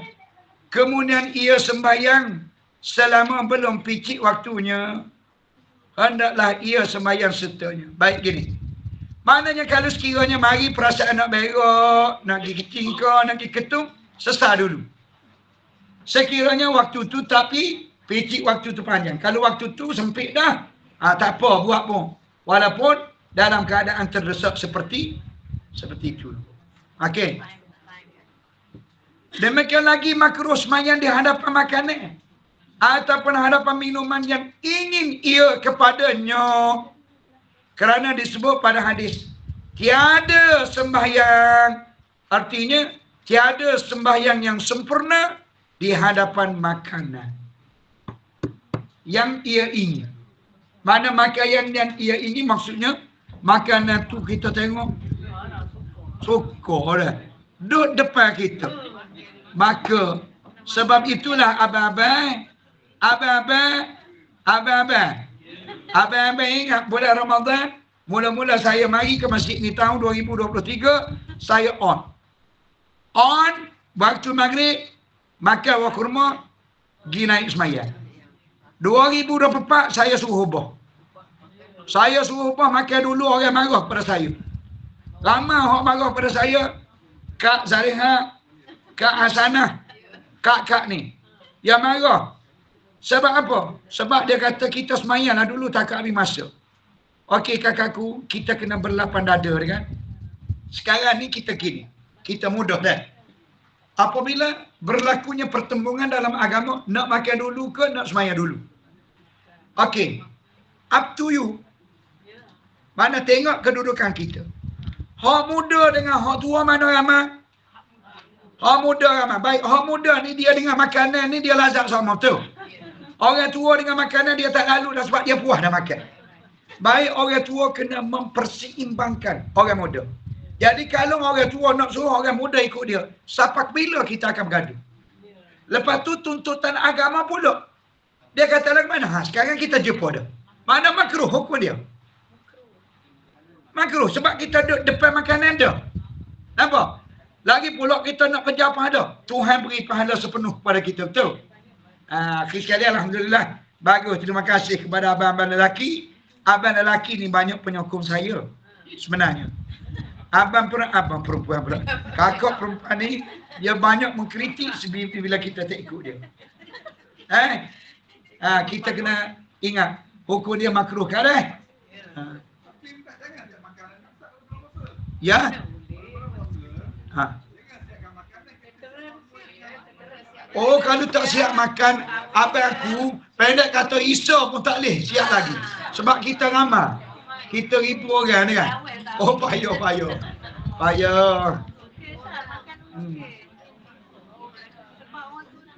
Betul. Lepas tu yang kedua, kita ada pernah kita fikir, kita nak beri buku. Kita nak beri buku, lagi dia mengotori. Bukan tak cukup, mengotori. Kuat mengotori Kak Saleha. Kak Saleha. Dia ambil makanan dia tak dalam beg dia tak dalam tempat semayang. Dia akan ditumpah. Atas tu dia buat tak tahu. Aduh. Sorry Kak. Sorry. Itu cerita hak tu pun orang Arab. Biasanya orang Arab lah selalu bawa makanan dalam ni. Arab biasa lah. Baik. Setengah daripada makruh. Sembahyang di hammam. Hammam ni kan tempat mandi awal. Sebab apa? Sebab tempat mandi tu kadang-kadang orang tu keting situ. Kenapa? Kita pergi sembahyang, kita bimbang takut tempat tu ada kekotoran, maka hukum dia makruh. Sebab bimbang. Tapi kalau kita tahu tempat tu ada kekotoran, haram tu. Dah. Tak dibimbang. Sebab bimbang tu jadi makruh. Dan juga pada tempat jurang bukit. Tak boleh juga. Takut silap air bola jatuh. Dan di tengah jalan. Tak boleh juga. Dan di tempat buang tahi. Tak boleh. Dan di tempat menyembah berhala. Tak boleh. Betul. Kan ingat cerita itu, dia pergi masuk dalam gereja pergi sembahyang. Bahasa rajin. Jadi mana tempat-tempat lain tu tak ada dah, nak pergi rakok ke sembahyang situ. Bengong orang-orang kita ni. Mana benda-benda orang tak buat, dia nak buat. Kenapa? Sebab dia nak popular.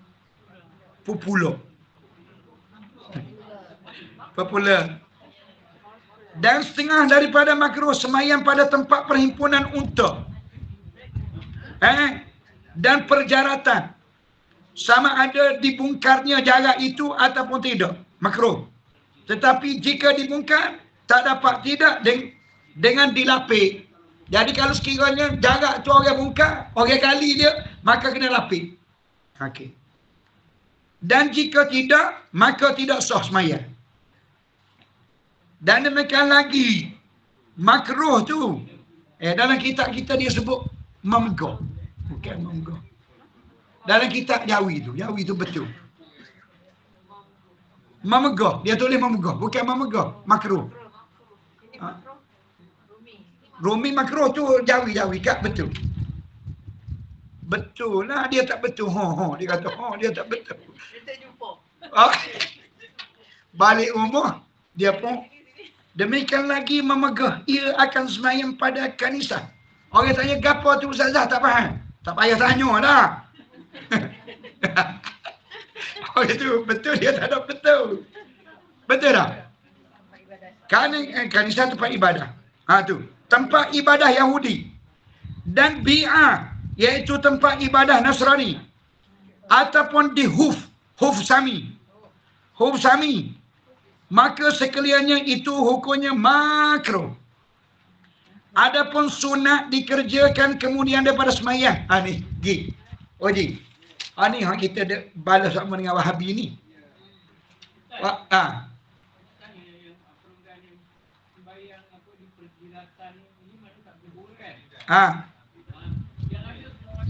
Kalau macam kubur orang Islam, kalau yang ada orang yang sedang gali kubur, ada orang hantar makanan ke, air ke, dia berehat, tak boleh dia makan minum. Tak boleh lah hukumnya. Bukan makruh, bukan tak boleh, makruh. Makruh. Tak jatuh haram lah kan? Dah. Sebab biasa kalau biasa kat kampung-kampung lah kan, gali kubur tu, orang tak makan, ada gali kubur. Kalau ikut, baik-baiknya mereka nak makan keluar daripada kawasan. Ya, betul, Ji. Ana nak bayar gaji, ana jaga kubur Kim Sungamsi. Kim Sungamsi ni rasa jarang orang pergi. Sebab dia duduk di pedalaman di kawasan askar. Kim kubur tu comel macam kubur Raudhatul Sakinah Karat. Saya jaga. Kubur tu, Ji, waktu saya mula-mula tahun 2021. 2021 saya bertugas di masjid tu dan kubur tu punya saya jaga juga. Jangan orang pergi ziarah. Tapi oleh kerana saya selalu duduk baca doa, duduk tu, lepas tu duduk kaunseling orang datang. Lama-lama ramah macam pesta.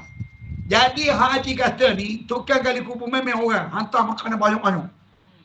Jadi kita rakyat dah haji jangan makan situ, nak makan-makan di jabat kita. Dia malah di jabat, bukan setakat makan, nak isap rokok. Tengah kali kubur isap rokok. Dalam kubur tu. Dan haji kena ingat, satu ketika dulu saya viral apa ni video saya duduk kali kubur, saya buat ceramah. Saya mula-mula pada waktu Covid pada waktu tu. Tahun 2021. Sebenarnya tersebar luar tu kali pertama viral. Dulu orang duk ambil gitu ni real, kita masuk duduk dalam kubur. Jadi orang yang isap rokok tu kita kata jangan isap rokok dalam ini. Haji duk kali lubang nak tahu haji ni. Tetapi nak cerita kepada haji, apabila kita terbiasa berada di situ, sikit perasaan teringat kemati pun tak berlaku. Walaupun benda-benda yang mengerikan berlaku, kadang-kadang satu ketika dekat duk tengah gali ni, gali siap gali, kita orang berehat lah, dia tengah sembang. Nenek bunyi dalam kubur. Kita pun dengar 3 kali. Lepas tu pun tengok tubik darah. Tubik darah kot dia lahap. Kita pun, saya selalu buat live. Orang buat live. Ji, darah keluar. Pakcik tu sap. Diam. Kita tak tahu masa tu, kita awal lagi. Rupanya, jangan sebar benda tu mengaibkan. Jadi rupanya cerita berkaitan dengan aib dan tragedi yang berlaku ni, dia orang paling banyak. Tapi perasaan takut kepada mati tak berlaku dah. Sebab kalih. Tak kalih lah ke mana Kak Zaliha? Satu lubang kubur RM310. Dalam sehari dia gali 3 lubang. 3 lubang dia boleh 900. Ya Allah Rabbi. Memang itu baru gali kubur. Lepas tu dia tolong buat masuk jenazah tu kan. Bila tolong masuk jenazah, keluarga akan bagi waktu 50, waktu 60. Satu kali tu saya tanyalah pakcik tu, cik, sebetul-betulnya banyak juga kau beli. Dia kata kadang-kadang dapat juga 200-300 satu body. Mana rezeki dia? Sampai dia boleh beli tanah. Dia boleh beli tanah secara tunai, cash, pakcik tua. Kata bagus ni rezeki haji. Gali kubur. Saya gali tiga cangkul tak sih.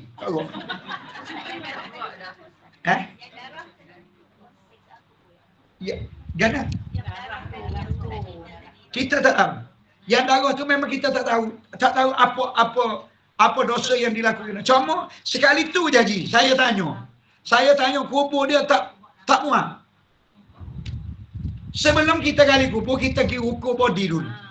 Okey, kita ukur body, kemudian waris akan datang bawa pengukur. Baru kita pun gali. Gali body tu kita nak buat liang lahat dia tu.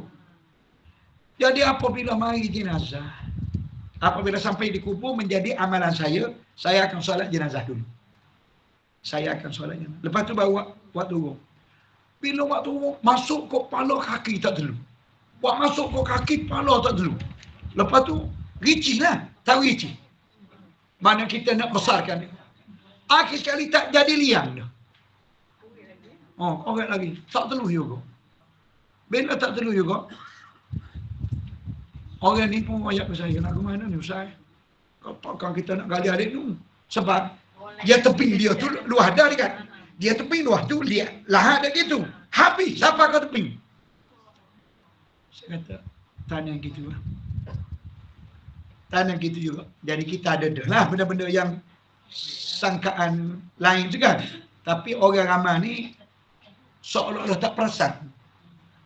Jadi timbus. Bila timbus, keluarga kena masuk dalam pejabat. Kena bayar dulu. Jadi waktu dia bayar tu, saya tanya, hak mati ni siapa dia ni?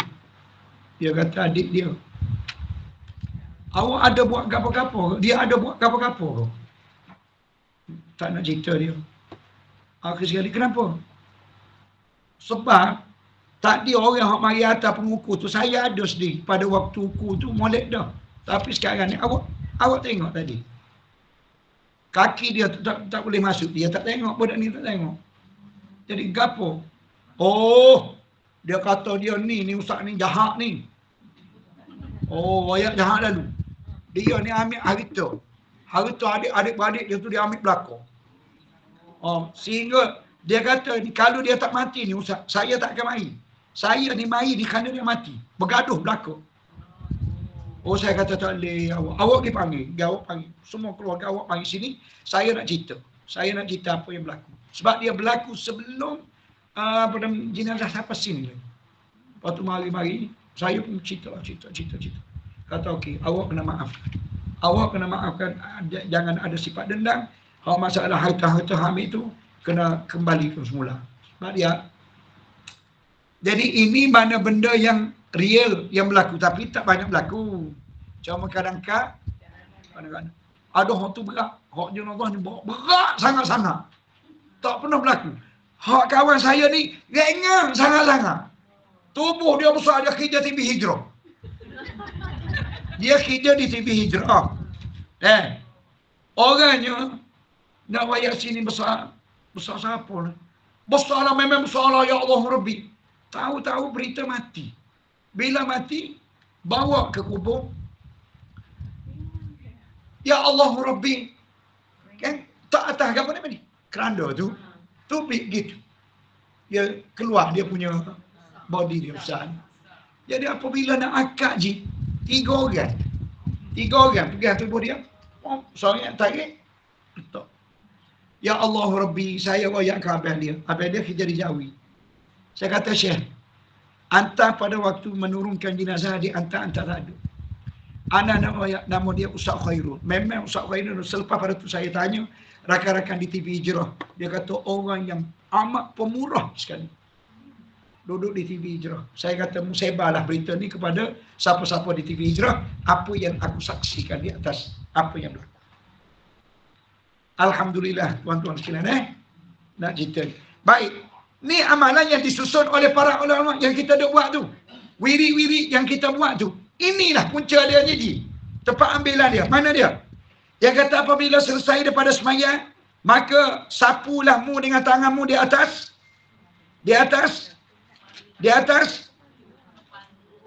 kepala. Ya, tengok. Nabi kata apabila selesai daripada sembahyang, menyapu dengan tangannya di atas kepala. Baik. Kita sapu muka. Sapu muka ke sapu kepala? Sapu kepala. Hari ni ingat baik-baik. Sapu kepala. Lepas tu kita turun ke muka. Hak turun ke muka tu kita ada ke tak sebut sini? Tak ada. Sekarang ni kita sapu kepala dulu. Setakat tu. Nanti kita jumpa sapu muka, kita pun sapulah. Sekarang saya pun sapu muka juga. Sebab hak sapu muka tu ada sumber ambilan. Cuma saya tak ingat. Cuma sekarang kita hold dulu. Kita buat sapu kepala. Sebab hak kita tahunya sapu kepala. Baik. Kemudian baca Bismillahilladzi la ilaha illa huwar rahmanur rahim. Allahumma azhaba anni hamma wal hazan. Ya Allah, muhilahlah daripada aku duku cita. Allah comel, tengok. Duku cita ni dia mari ke mana? Dia mari di kepala dulu, betul? Sebab itu kita serabut mana kepala ke kaki? Baik. Semua serabut tu dia mari kepala kita. Ya Allah, muhilangkan daripada aku duku cita. Ya Allah Rabbi. Sudah semayang tu tak ada masalah. Lembu kita hilang, tiba-tiba jumpa. Contoh. Kucing lah. Sini kucing dia. Kemudian membaca daripada sembahyang subuh dan maghrib. Tengok ni. Sembahyang subuh dan maghrib. Bacaan mana? La ilaha illallah wahdahu la syarikalah. Lahul mulku wa lahul hamdu yuhyi wa yumit. Wa huwa ala kulli syai'in qadir. 10. Okey. Abidah. Aqulu qawli hadha wa astaghfirullahalazim li wa lakum. Assalamualaikum warahmatullahi wabarakatuh. Oh, kamma. Ada makan ke ni? Oh, Terima tak kasih ada Ustaz. makan. Assalamualaikum. Ya, terima kasih belakang kakakku. Hari ni hari bulan.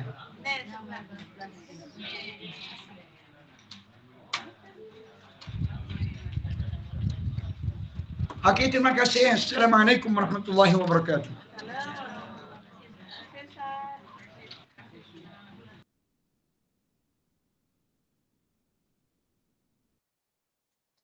Terima kasih Ustaz.